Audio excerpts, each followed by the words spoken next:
So, my name is Jae Bass, if you don't know. Alright. I was born 24 years ago, right in Midtown, Hudson Hospital. Okay, we got class for Hudson. The mic fell again, just to let y'all know I'm sweating sometimes. But I grew up on the west side, and all my life I've been a proud Detroiter. I went to Cass Tech, CT. I was the first in my family to go to college. I went to Michigan State University. Shout out to them. That made my mom happy too, it made my family happy. And I know one day that it will inspire my daughter, but I know something that's going to inspire her more than a piece of paper from a predominantly white college. It's going to be this fight right here. It's going to be this fight for black lives. It's going to be this fight for her. Because no amount of money, no amount of success is ever going to protect her and keep her safe out here in these streets as long as she got that dark skin that I gave her. It's going to take a lot of societal changes for her to have that peace of mind that's only accessible by white privilege in America. It's going to take a lot of changes. And as a father, I can't just sit around and wait for those changes, right? I can't just continue to work with the system and try to finagle and finesse and hope that some way, somehow, I provide for my family and create a better life for them, right? Because we gotta understand that forever, this system was never for us in the beginning. It's never been made for my people in the beginning. That's right. This system was made to keep us behind. The system was made to keep us in poverty and debt. This system was made to keep us in jail or send us to the morgue. This system was created to keep us 3/5 of a man. That's right. So that's why I marched. That's why I decided to march. And in my 24 years, I've never been a part of a demonstration of this magnitude. This is truly a unique situation that we are in. This is the biggest movement, the biggest social movement in the world. Literally, I can say that confidently right now with all these cameras on me. This is the biggest social movement in the world right here that we are part of.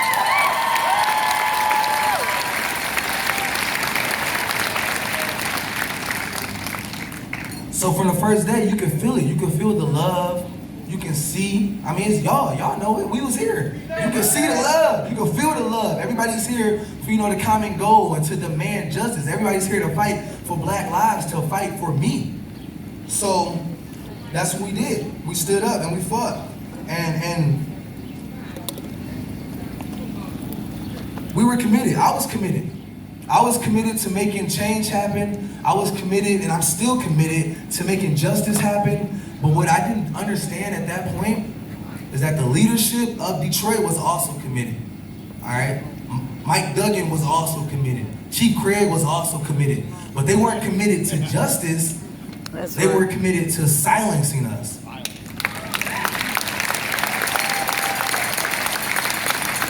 I said they wasn't committed to justice. They were committed to silencing us, right? Because it says in the First Amendment that we have the right to freedom of speech. It says in the First Amendment that we have the right to assemble. It says in the First Amendment that we have the right to petition, but Duggan and Chief decided to stomp on those rights by setting an unlawful 8 p.m. curfew, right? So they said, you can have freedom of speech, you can do all of that just as long as when 8 o'clock comes, you shut up and go in the house. Do that sound like democracy to y'all? No, it sounds like control. It sounds like what my parents used to do when I was in the house and I was a kid. They put a curfew on me, right? Because I'm a child, and they got control. But see, the problem is this, though. I don't know about y'all, but Mike Duggan is not my daddy, so he can't control me. He's wrong. He's wrong. They tried to protest against our protest by setting a curfew. So we protest against their protest, against our protest, by defying the curfew and staying out there. That's what we did. Now you would think that somebody would get a ticket or a citation for disobeying a curfew, right? You just get a ticket, nah. You would think that Chief Craig would look at this group of protesters like, you know what I'm saying? They not loitering, they not looting, they not being destructive, they not breaking into buildings and destroying public property. They're just out here marching. They're just out here marching for justice. They out here marching for me, because I'm black, right? Chief Craig is black, right? They out here marching for my kids. You would think that he would have that realization, but no. They sent an army. They sent an army. I gotta say it because y'all don't understand. They sent an army of hundreds of officers dressed in riot gears, shield, tanks, aiming at us. They sent an army on nonviolent protesters.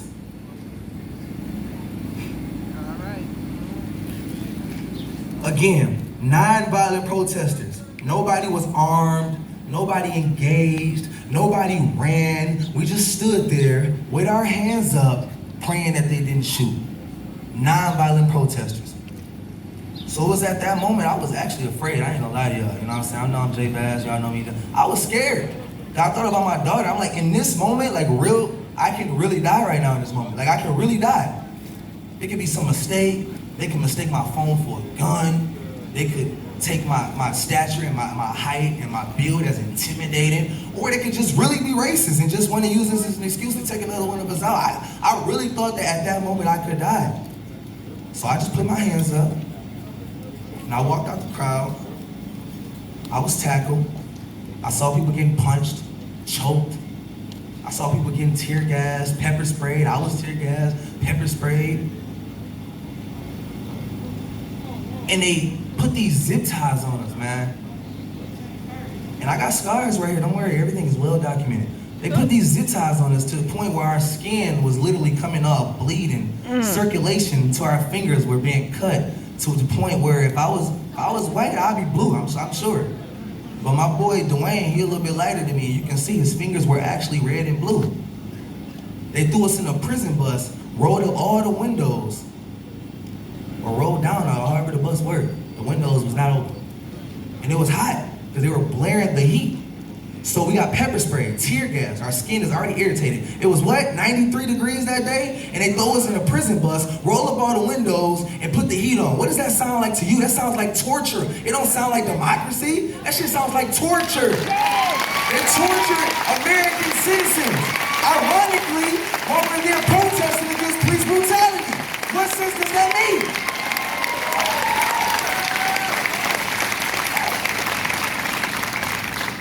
And we wait there for about an hour to finally, you know what I'm saying, we finagle a couple windows open, and they finally take off. We get a little bit of air circulation flowing. Like, all right, we're gonna go to jail, bond out, you know what I'm saying, we got some support. And they took us to Little Caesars Arena. Fuck Little Caesars! They took us to Little Caesars Arena. Fuck them! Fuck Little Caesars! They didn't take us to jail. They didn't tell our parents where to come bind us out, nothing like that. They took us to the basement of Little Caesars Arena.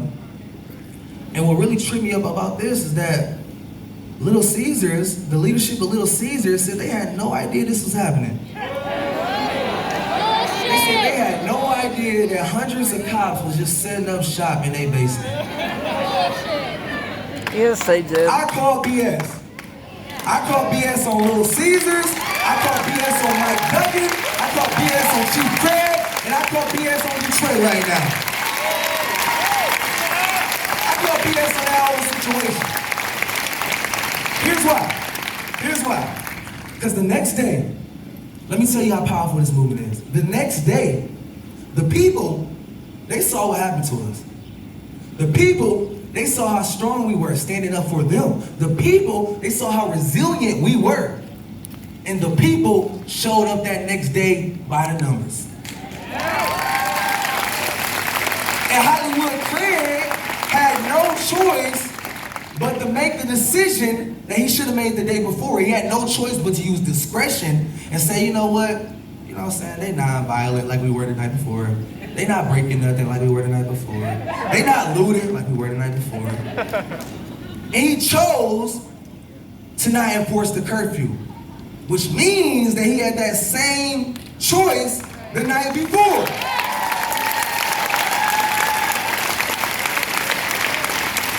So here's my question.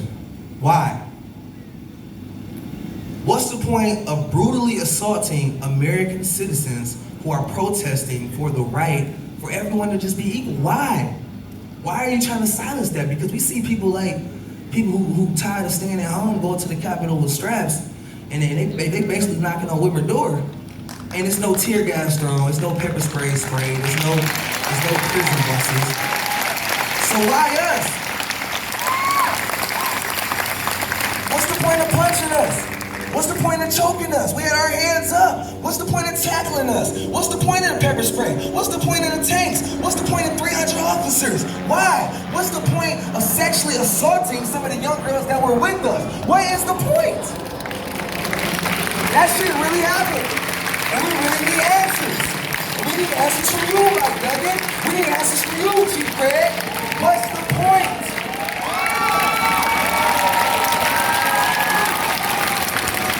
Where's the accountability? That's the problem. There's no accountability. And that has led to no trust in the citizens from the people that's supposed to be protecting and serving, right? We need more accountability, right? We need more trust. And the only way we're gonna get that trust, because I don't know about y'all, I never in my life, never dialed 911. I've never done it. And I know it's a little bit of class because somebody in the crowd like, damn, I dialed 911 one time, I ain't gonna lie. This neighbor was playing music, I ain't gonna, but I know. But that's cool. But for people like me and people who come from my hood, we not dialing 911. We don't need it. That's right. You think I ain't never had a reason? You think ain't nobody ever tried to do nothing to me? We can go on and on about shit that happened to me. Stuff happened. But it don't matter the reason when you call them and then you become the reason. I'm not calling them. I'm not calling them. There's no trust.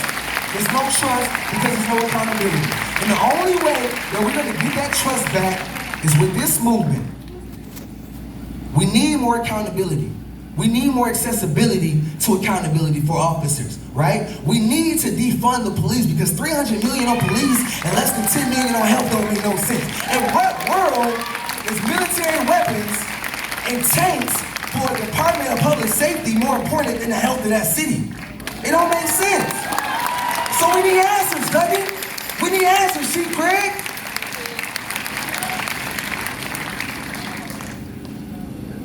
We need justice. And if we don't get justice, y'all already know it ain't gonna be no peace. That's right.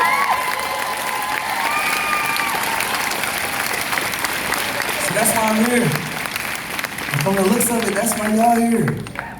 So it don't matter. We're gonna keep doing this. We're gonna keep marching. We're gonna keep demonstrating. We're gonna keep mobilizing. We're gonna keep this fight going because like I keep saying, this is the last time. This is the last time. My granddad marched. My dad marched. My family, this is the last time. I'm 24 years old. My daughter is 4. We both gonna be a year older next month. Or in 2 months. You know, so we both Leos. Right? So this is the 2 Leos out here. So look, this is the last time. Because I'll be damn 20 years from now when she's 25, she's gonna be standing on the same podium. It's not happening. It's not happening. So you're here. I'm here, and let's make it happen.